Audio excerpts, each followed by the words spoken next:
எல்லாருக்கும் மேலாக உயர்ந்தவர், உமக்கு மேல் ஒருவரும் இல்லையே. அல்லேலூயா, அல்லேலூயா, அல்லேலூயா, ஆமென்.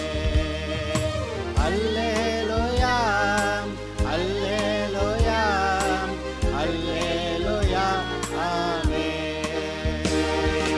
ஒருவரால் சிருஷ்டிக்கப்படாமலே தாமாக என்றென்றும் இருப்பவர், ஒருவரால் சிருஷ்டிக்கப்படாமலே தாமாக என்றென்றும் இருப்பவர். அல்லேலூயா, அல்லேலூயா, அல்லேலூயா, ஆமென். அல்லேலூயா, அல்லேலூயா, அல்லேலூயா, ஆமென். பரிசுத்தர், பரிசுத்தர், பரிசுத்தர் என்று. இப்பொழுதும் கூட விசுவாசம் பற்றி படித்து கொண்டிருக்கிறோம். விசேஷமாக இன்றைக்கு தேவனிடத்திலிருந்து விசுவாசத்தினாலே சுகத்தை பெற்றுக்கொள்கிறதை பற்றி சில வசனங்களை நாம் கவனிப்போமாக. நாம் ரட்சிப்பை பெறுகிறதும் அவர் மேல் வைத்திருக்கிற விசுவாசத்தினாலே, அவரிடத்திலிருந்து எந்த நன்மையை பெற வேண்டுமானாலும் அதற்கான வாக்குத்தத்த வசனங்களை விசுவாசித்து நாம் பெற்றுக்கொள்ள வேண்டும். சுகத்துக்கான வாக்குத்தத்தங்கள் உண்டு, பொருளாதார ஆசீர்வாதத்துக்கான வாக்குத்தத்தங்கள் உண்டு, நம்முடைய இருதயத்திலே சமாதானம் சந்தோஷத்துக்கான வாக்குத்தத்தங்கள் உண்டு, குடும்ப ஆசீர்வாதத்துக்கான வாக்குத்தத்தங்கள் உண்டு, பிள்ளைகளுடைய வளர்ச்சி ஆசீர்வாதத்துக்கான வாக்குத்தத்தங்கள் உண்டு.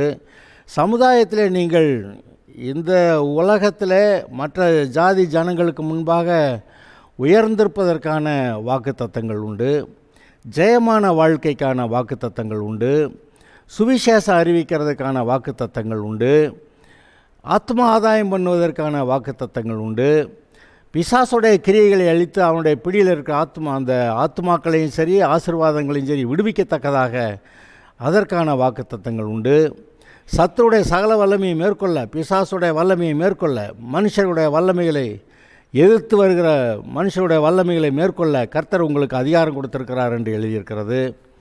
உனக்கு விரோதமாக உருவாக்கப்பட எந்த ஒரு ஆயுதம் வாய்க்காகும் என்று சொல்லியிருக்கிறது.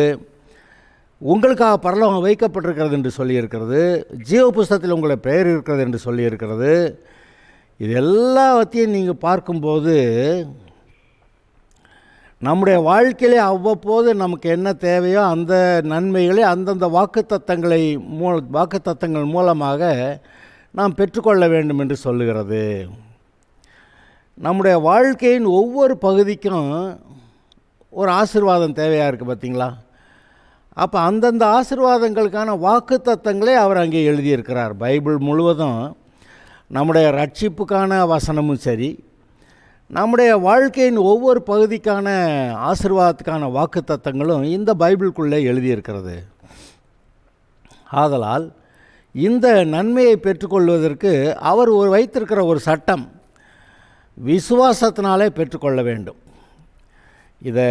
இந்த விசுவாசம் இல்லாமல் கொஞ்சம் அட்ஜஸ்ட் பண்ணிக்கிறவாரா அப்படின்னு கேட்டால் அவர் அட்ஜஸ்ட் பண்ணுற ஆளாக தெரியலை. நான் ஒரு எடுத்துக்காட்டு உங்ககிட்ட சொல்கிறேன்.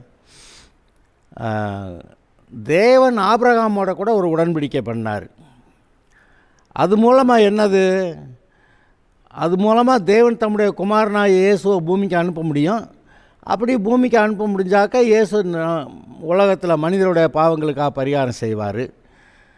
அந்த பரிகாரம் செய்யப்படலைன்னா இந்த ஆதாமுடைய சந்ததியாகி வருகிற ஒரு மனிதனை கூட ஆண்டவர் ரட்சிக்க முடியாது. அந்த நிலைமையில் நீங்கள் கவனிங்க. ஆதாமை அழைத்தார், வந்தான், விசுவாசித்தான். ஆனால் அந்த விசுவாசம் இன்னும் பூரணமாகலை. பூரணமாகிறப்ப தான் அவன் ஈசாக்கை பெற்றுக்கொள்ள முடியும். ஆனால் பூரணமாகலை. வழியிலே அவன் ஒரு இடத்துல சோர்ந்து போகிறான். அப்போ பரவாயில்ல, விசுவாசம் பூரணமாக இல்லாமல் இருந்தால் பரவாயில்ல, அவனுக்கு ஈசாக்கு கொடுத்துர்லான்னு கர்த்தர் கொடுக்கல. இதில் நான் இன்னொரு விசேஷத்தை சொல்கிறேன்.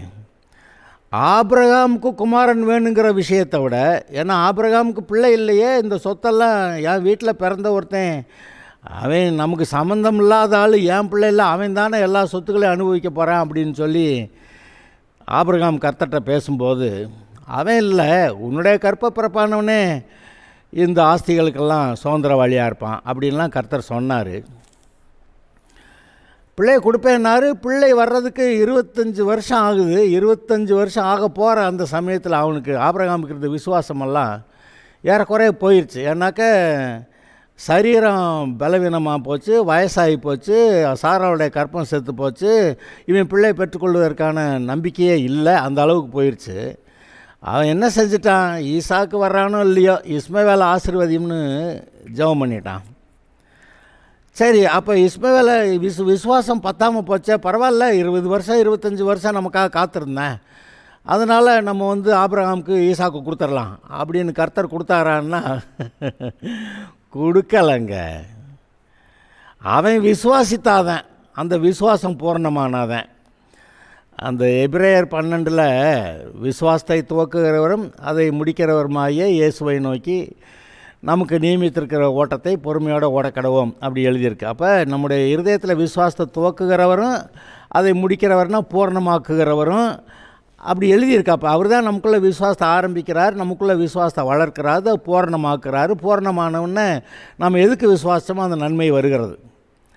இது பாருங்கள், ஒரு விஷயம் என்னென்னா, ஆபிரகாமுக்கு பிள்ளை வேணுங்கிறத காட்டிலும் தேவன் தம்முடைய குமாரனா இயேசுவை பூமியில் அனுப்புறது ரொம்ப அவசியம். அப்போ தான் மனிதனை ரட்சிக்க முடியும்.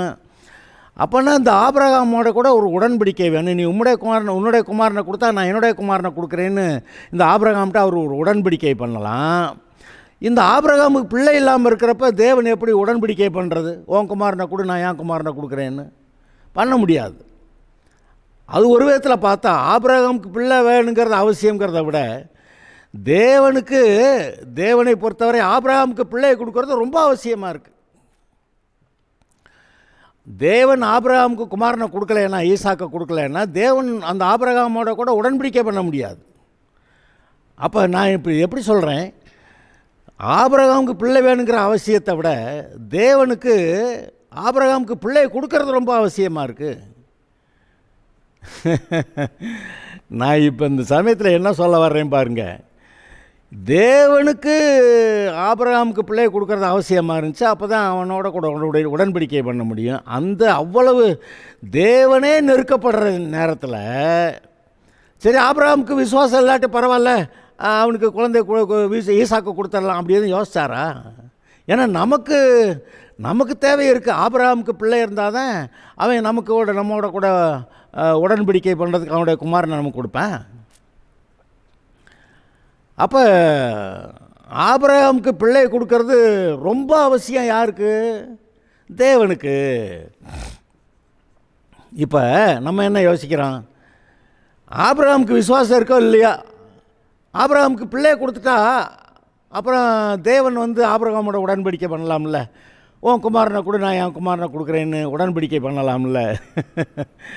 ஆனாலும் இப்பேற்பட்ட நெருக்கத்திலையும் கூட அவனுக்கு விசுவாசம் இல்லாத நேரத்தில் கூட அப்படி இல்லை, பரவாயில்ல, விசுவாசம் இல்லாட்டி பரவாயில்ல, குமாரனை கொடுக்கலான்னு அவர் கொடுக்க முடியல. ஏன்னா அவர் விசுவாசத்தின் தேவன், விசுவாசத்தின் அடிப்படையில் செயல்படுகிறவர். ஆபிரகாம் விசுவாசித்தால் தான் அவனுக்கு குமாரனை கொடுக்க முடியும். ஆனால் அவருக்கு என்ன தெரியும், இவன் விசுவாசிப்பாங்கிறது தெரியும். அதனால் இத்தனை வருஷம் ஆனாலும் பரவாயில்ல, ஆபிரகாம் கர்த்தரை விசுவாசித்தான், கர்த்தர் அதை அவனுக்கு நீதியாக எண்ணினார். ஆனால் இந்த நீதியாக என்ன ரட்சிப்புக்கான விசுவாசம் வந்துருச்சு அவனுக்கு, அவன் ரட்சிக்கப்பட்டான். ஆனால் அவனுடைய ரட்சிப்பு நிறைவேறணும்னாவே அவனுக்கு ஒரு குமாரன் வேணும், அந்த குமாரனை அவன் தேவனுக்கு கொடுக்கணும். அந்த சாக்கில் அவர் தன்னுடைய குமாரனை அனுப்புகிறேன்னுவார். அப்போ இந்த விசுவாசம் பூரணமாக வேண்டி இருந்துச்சு பார்த்தீங்களா? ஆபிரகாமுடைய விசுவாசம் பூரணமாகலைன்னா தேவன் தன்னுடைய குமாரனை அனுப்ப முடியாதுங்க. நான் அதனால தான் சொல்கிறேன், ஆபிரகாமுக்கு பிள்ளை வேணுங்கிற அவசியத்தை விட தேவனை பொறுத்த வரைக்கும் ஆபிரகாமுக்கு பிள்ளையை கொடுக்கறது அதிக அவசியமாக இருக்குது. ஆனாலும் விசுவாசம் இல்லாமல் பிள்ளையை கொடுக்க முடியாது. ஆக ஒவ்வொரு நன்மையையும் நாம் வந்து தேவனுடைய வாக்குத்தத்த வசனங்களை விசுவாசித்து தான் பெற்றுக்கொள்ள முடியுமே ஒழிய, விசுவாசிக்காமல் சும்மா படிச்சுட்டேங்க ஆமாங்க அப்படி செய்கிறேன்னு சொல்லியிருக்கிறாரு அப்படியெல்லாம் இல்லை. மென்டல் அசன்ட், அதான் நம்முடைய மனதளவில் அப்படி சொல்லியிருக்கிறாருன்னு நினைக்கிறதில்ல. பிசாசு கூட கர்த்தரை விசுவாசித்து நடுங்குகிறதுன்னு எழுதியிருக்கு. ஆனால் அவன் கீழ்ப்படியலை, கர்த்தருக்கு அடங்கலை, கர்த்தரை விசுவாசித்து கர்த்தர்கிட்ட ஒழுங்காக இருக்கலை. அவன் கர்த்தருடைய வார்த்தையவே மீறி தேவனையே கீழே தள்ளிட்டு அவன் போய் சிங்காசனத்தில் உட்காரணும்னு நினச்சான். ஆக அவன் வந்து கீழ்ப்படிதல் அவன்கிட்ட இல்லை, அடங்கி இருக்கக்கூடிய ஒரு மனநிலை இல்லை, தேவனுக்கு விரோதமாக அவன் எழும்பிட்டான். அப்பேற்பட்ட ஆள் கர்த்தரை விசுவாசிக்கிறான். அந்த பிசாசு கர்த்தரை விசுவாசிக்குதான், ஆனால் நடுங்குதான், என்னென்னு நம்மளை நரகத்தில் தள்ளிடுவார்னு. ஆனால் நாம் வந்து கர்த்தரை விசுவாசிக்கும் போது எப்படி விசுவாசிக்கிறோம்? நாம் விசுவாசித்தவுடனே நம்மளை ரட்சிக்கிறாரு, பரலோகம் உண்டு, நமக்கு பூமிக்குரிய ஆசீர்வாதங்களும் உண்டு, அப்படி நம்ம விசுவாசிக்கிறோம். கடைசியில் ஆபிரகாமுக்கு எப்படி பிள்ளை கொடுத்தாருன்னு நினைக்கிறீங்க? அவனுக்கு ஒரு டோஸ் விட்டுவிட்டார். ஏண்டா, நான் வந்து ஈசாக்கு மூலமாக உன் சந்ததி ஆசீர்வதிக்கப்படும் நான் சொல்லிக்கிட்டு இருக்கேன், நீ இஸ்மவேல் மூலமாக சந்ததி ஆசீர்வதிக்கப்படணும்னு சொல்லி வேண்டிக்கிட்டு இருக்கிற. நான் ஈசாக்கை தருவேன், அது சாராள் மூலமாக தருவேன் நான் சொல்லிக்கிட்டு இருக்க. நீ ஆகார் மூலமாக பிள்ளையை பெற்று அது மூலமாக உன்னுடைய குடும்பம் கட்டப்படுவதற்கு நீ வேலை செஞ்சியா? அதை ஒத்துக்கிற முடியாது. அதனால் அந்த இஸ்மவேல் வந்து ஒரு சபிக்கப்பட்டவனா, துஷ்ட மனுஷனா, கர்த்தருடைய ஜனங்களுக்கு விரோதமாக இருக்கிறவனா இருப்பான்னு சொல்லி அவனை பற்றி அப்படி தான் சொல்லிவிட்டார். ஆக தேவனுடைய சித்தத்தின்படி கர்த்தரை விசுவாசித்து பெற்றுக்கொள்ளாத எல்லாமே தீமையாகி முடிகிறது. அங்கே சாராள் சொன்ன பேச்சை கேட்டு ஆபிரகாம் அவளோட ஒத்து போய் இஸ்மவேலை பெற்றான். அது இன்றைக்கு வரைக்கும் அரபு ஜனங்களாக இருந்து இஸ்ரவேலருக்கு விரோதமாக அவங்க குடியிருக்கிறாங்க. ஆக விசுவாசம் இல்லாமல் அவர் எதையும் செய்ய மாட்டார். ஆபிரகாமுக்கு இப்போ தான் சொன்னேன்ல, ஆபிரகாமுக்கு பிள்ளை வேணுங்கிற அவசியத்தை விட தேவனை பொறுத்த வரைக்கும் ஆபிரகாமுக்கு பிள்ளையை கொடுக்குறது அதிக அவசியமாக இருக்குது. ஆனாலும் விசுவாசம் இல்லாமல் கொடுக்க மாட்டார்.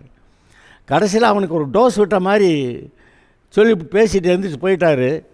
அப்புறமா ஆபிரகாம் கர்த்தரை விசுவாசித்தான், அவனுடைய வாலிபம் திரும்பியது, சாராளுடைய வாலிபமும் திரும்பியது.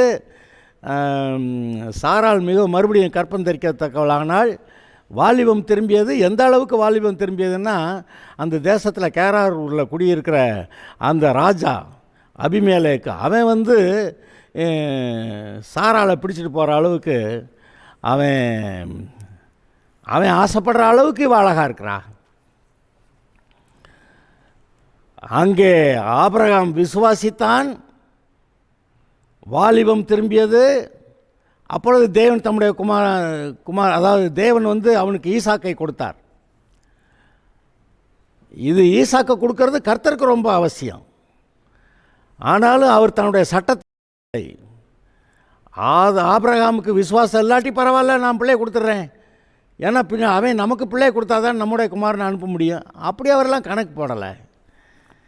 இது ஏன் இவ்வளவு பேசிக்கிட்டு இருக்கேன்னா, இன்று நம்முடைய வாழ்க்கையிலே நமக்கு தேவையான சுகமாக இருந்தாலும் சரி, பொருளாதார ஆசீர்வாதமாக இருந்தாலும் சரி, சமாதானம் சந்தோஷமாக இருந்தாலும் சரி, பிள்ளைகளுடைய குடும்ப ஆசீர்வாதங்களாக இருந்தாலும் சரி, அல்லது வேலை பார்க்குற இடத்துல செய்யும் தொழில் கையிட்டு செய்கிற வேலை ஆசீர்வதிக்கப்படணும்னாலும் சரி, அங்கே சமுதாயத்தில் உயர்ந்திருக்கணுமானாலும் சரி, எல்லாவற்றுக்கும் விசுவாசம் தேவை.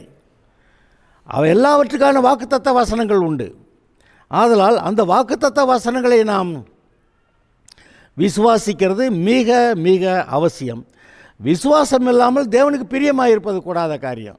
ஏன் விசுவாசிக்கலைன்னா தேவனுடைய ஆசீர்வாதத்தை நம்ம பெற முடியாது. தேவனுடைய ஆசீர்வாதத்தை நம்ம பெற்று வாழ்ந்திருந்தால் அவருக்கு மகிமை.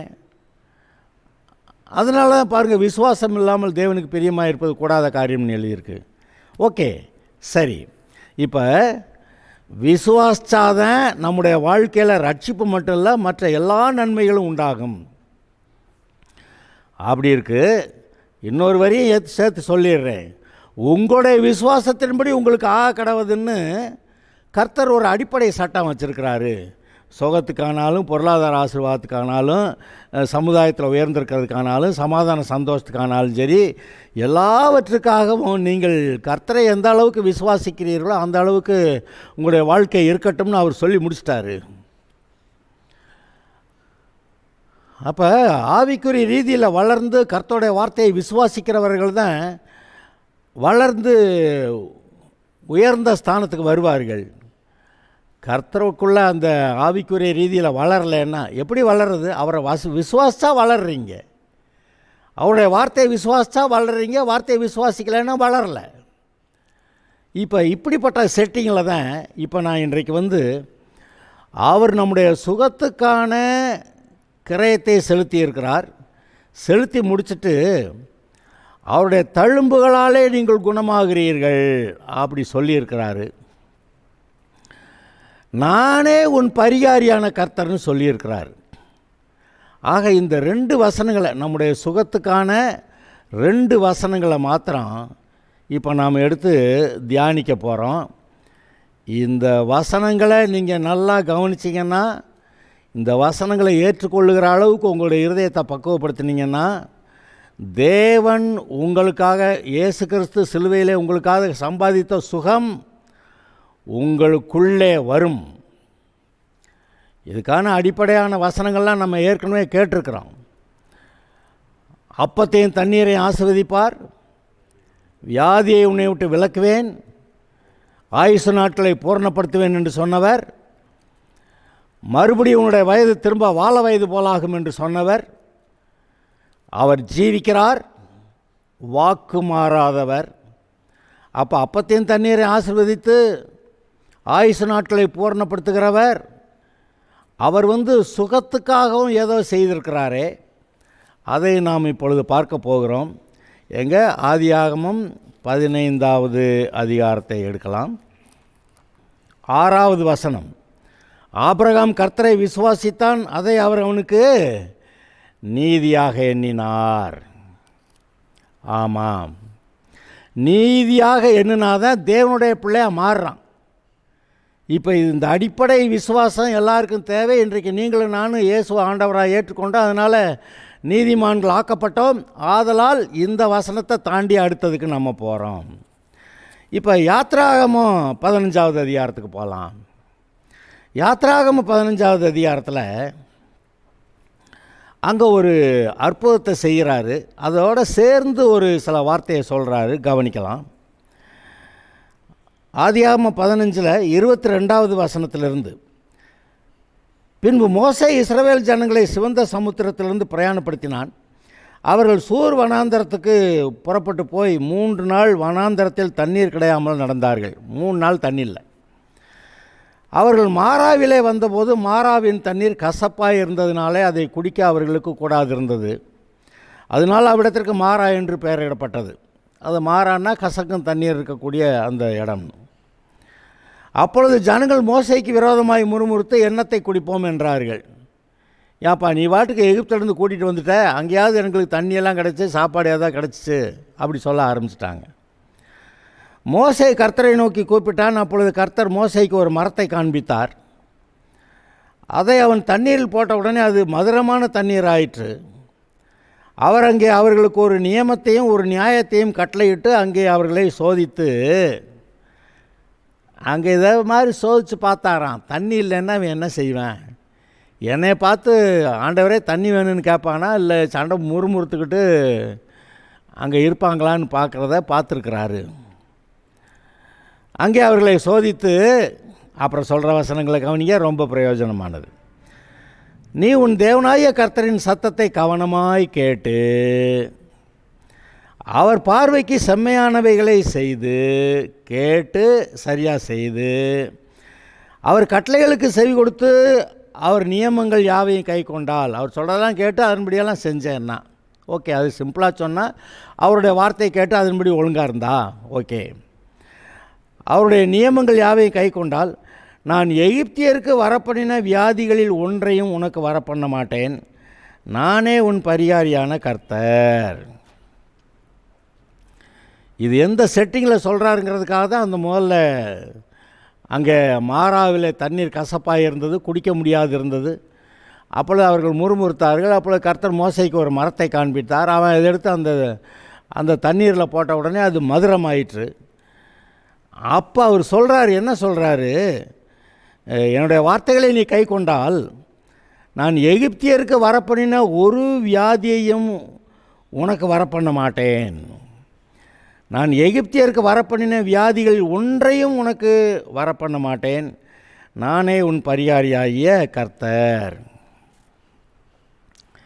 இந்த ரெண்டு ஸ்டேட்மெண்ட்டு ரெண்டு முக்கியமான விஷயங்கள்.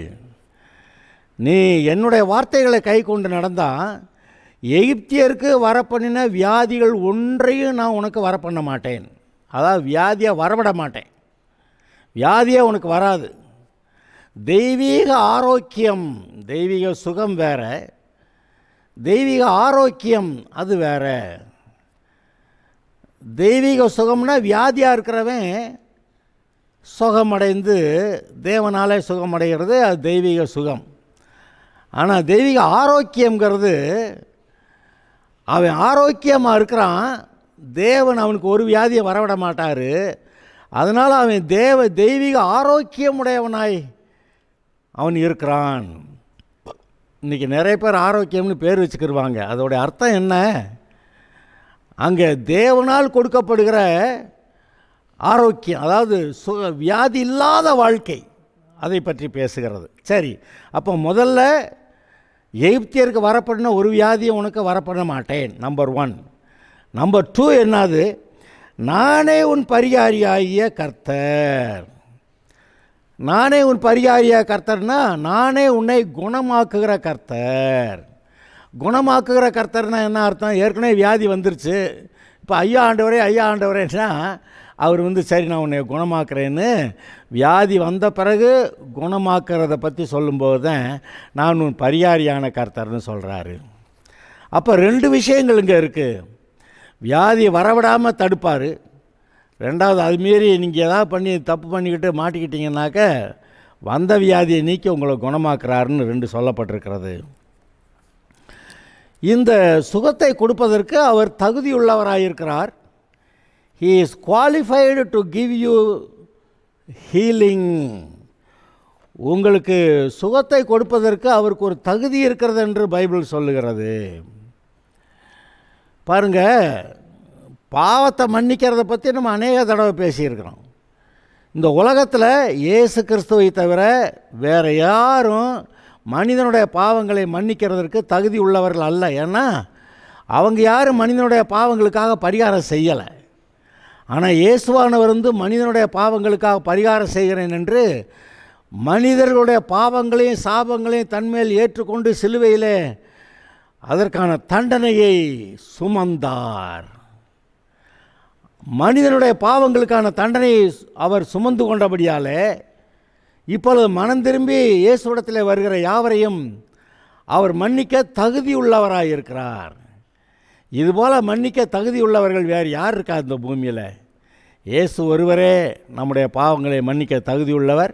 அது மட்டும் இல்லை, நீங்கள் என்கிட்ட வாங்க, நான் மன்னிக்கிறேன், உங்களை கழுவுறேன், உங்களை பரிசுத்தமாக்குறேன், உங்களை தேவனுடைய பிள்ளையாக்குறேன், தேவனுடைய குடும்பத்தில் அங்கமாக்குறேன், உங்கள் பேரை ஜீவ புஸ்தகத்தில் எழுதுகிறேன், பரிசுத்த ஆவியையும் உங்களுக்கு தர்றேன் அப்படின்னு இவ்வளவு சொல்கிறாரு.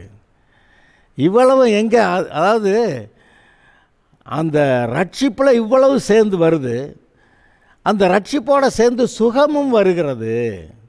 அந்த சுகத்துக்கான கிரயத்தையும் அந்த அட்டோன்மெண்ட், அதாவது மனிதனுடைய பாவங்களுக்கு பரிகாரம் செய்கிற வேலையில் சுகத்துக்கான ஒரு காரியத்தையும் செய்திருக்கிறார். அதை நம்ம ஏசாயா 53 ஒரு வசனத்தை நம்ம வாசிக்கலாம். ஏசாயா 53 4வது வசனத்தை வாசிக்கிறேன். மெய்யாகவே அவர் நம்முடைய பாடுகளை ஏற்றுக்கொண்டு நம்முடைய துக்கங்களை சுமந்தார். நாமோ அவர் தேவனால் அடிபட்டு வாதிக்கப்பட்டு சிறுமைப்பட்டவர் என்று எண்ணினோம். நம்முடைய மீறுதல்கள் நிமித்தம் அவர் காயப்பட்டு நம்முடைய அக்கிரமங்கள் நிமித்தம் அவர் நொறுக்கப்பட்டார். நமக்கு சமாதானத்தை உண்டு பண்ணும் ஆக்கினை அவர் மேல் வந்தது, அவருடைய தழும்புகளாலே குணமாகிறோம். இப்போ இந்த கடைசி வரி மட்டும்தான் நம்ம ரொம்ப கவனிப்போம். ஆனாலும் ஒட்டுமொத்தமாக அவர் என்ன செஞ்சுருக்கிறாருன்னு பாருங்கள். அந்த 4வது வசனத்திலே மெய்யாகவே அவர் நம்முடைய பாடுகளை ஏற்றுக்கொண்டு நம்முடைய துக்கங்களை சுமந்தார். அதாவது நம்முடைய வியாதிகள்லாம் ஏற்றுக்கொண்டு அதையெல்லாம் அவர் சுமந்தார்னு இங்கே வருது. நம்முடைய துக்கங்களை சுமந்தார். நாமும் அவர் தேவனால் அடிபட்டு வாதிக்கப்பட்டு சிறுமைப்பட்டவர் என்று எண்ணினோம். அவர் ஏதோ பண்ண சேட்டைக்கு தேவன் அவருக்கு தண்டனை கொடுத்துட்டார், அதனால் சிலுவையில் பாடுபடுறாருன்னு இங்கே இருக்கவங்கெல்லாம் நினச்சாங்களாம். நம்முடைய மீறுதல்கள் நிமித்தம் அவர் காயப்பட்டு, நம்முடைய மீறுதல் நம்முடைய பாவங்கள்னால் அவர் காயப்பட்டு, நம்முடைய அக்கிரமங்கள் நிமித்தம் அவர் நொறுக்கப்பட்டார். நமக்கு சமாதானத்தை உண்டு பண்ண ஆக்கினை தீர்ப்பு அவர் மேல் வந்தது. அவருடைய தழும்புகளால் குணமாகிறோம். அவருடைய சரீரத்தில் இருக்க காயங்கள், தலையிலே முள்முடி, பிறகு தாடியை பிய்த்தார்கள் என்று எழுதியிருக்கிறது. அதன் பிறகு முதுகெல்லாம் ஒரே காயமாகத்தக்கதாக அவ்வளவு அடித்து அவருடைய முதுகில் உழுது போட்டார்கள் என்று எழுதியிருக்கிறபடி ஆயிற்று. கைகளையும் கால்களையும் உருவ குத்தினார்கள், கடைசியில் ஈட்டிலையும் குத்தினாங்க. இவ்வளவு காயங்களும், இவ்வளவு வேதனைகளும், இவ்வளவு பாடுகளும் நம்முடைய சுகத்துக்காக அவர் சிலுவையிலே பட்டார் என்று பைபிள் சொல்லுகிறது. அவருடைய தழும்புகளால் குணமாகிறோம். அப்போ நாம் குணமாகிறதுக்காக இயேசு கிறிஸ்து நமக்காக பட்ட பாடுகள் தான், அதை நிமித்தம்தான் நம்ம சுகமாகிறோம்னு எழுதியிருக்கு. இந்த இடத்துல மெய்யாகவே நம்முடைய பாடுகளை ஏற்றுக்கொண்டு நம்முடைய துக்கங்களை சுமந்தார்னு எழுதியிருக்கே. வெறும் பாடுகளும் துக்கங்கள் மட்டுமானா இல்லை, நம்முடைய வியாதிகளை தான் எழுதியிருக்கு. நான் அதுக்கான ஒரு வசனத்தை நான் வாசிக்கிறேன். மத்தேயு சுவிசேஷம் அங்கே 8வது அதிகாரத்தில் 16வது வசனத்திலிருந்து வாசிக்கிறேன்.